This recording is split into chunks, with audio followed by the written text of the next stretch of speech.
Hey there, my name is Leonard, and I actually am here to talk about most common mistakes that people make with an AdWords account. I'm actually going to show you some of the older campaigns of mine so I can show you some interesting stuff about it. So let's go back to a search campaign.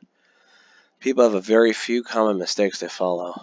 And let me show you some of these. Let me show remove so I can go back to the past and get ones that I actually made a mistake too.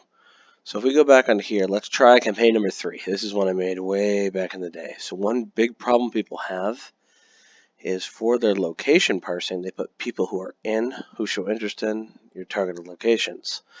Well, it might not seem like a problem at the time if you look at where your user location report says, let's do all time, you show up in other countries. But let me try to find one of these that I actually had ran some time back. How about this one, this paternity testing one way back in the day. So this one had one of the 3 most common mistakes on it. This one, and there's other ones I'm seeing now too. I made this one back in the day.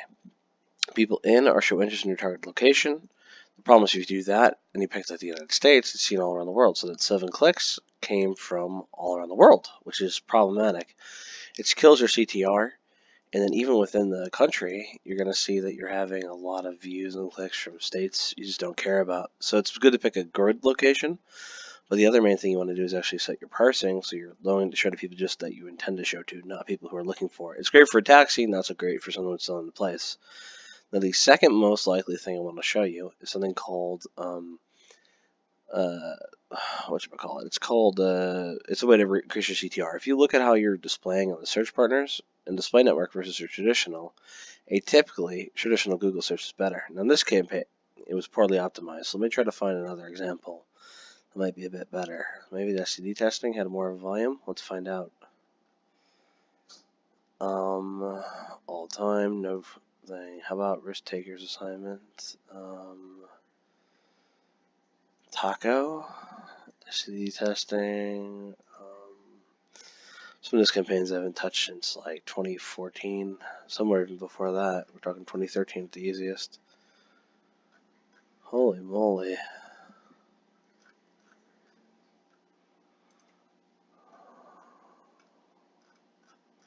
Oh yeah, I was building out one to help a customer. I do Adwords helpline. That's my main position.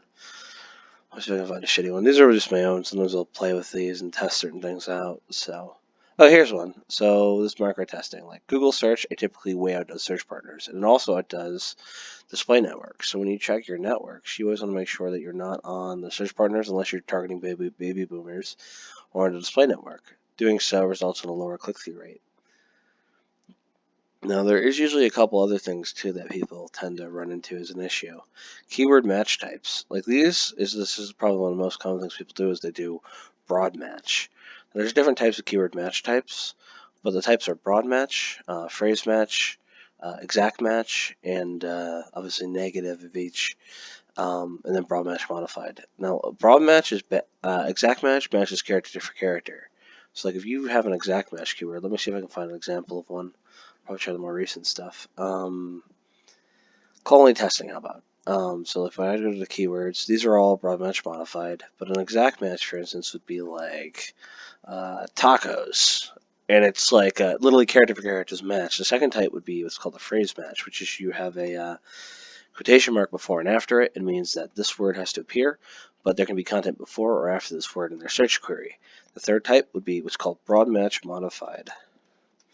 You put a plus in front of each word. Tacos for plus me. These 3 words would have to occur for me to show up for that search query. The last type would be tacos for me and broad match, which would mean that each of these words could swap out with any of the synonyms. The problem with that is, let's say, define tacos, and then let's say do thesaurus.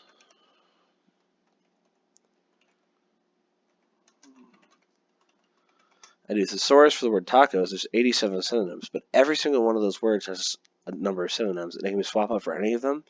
And if any of those words in any combination shows up, any words that go with that search query will be there.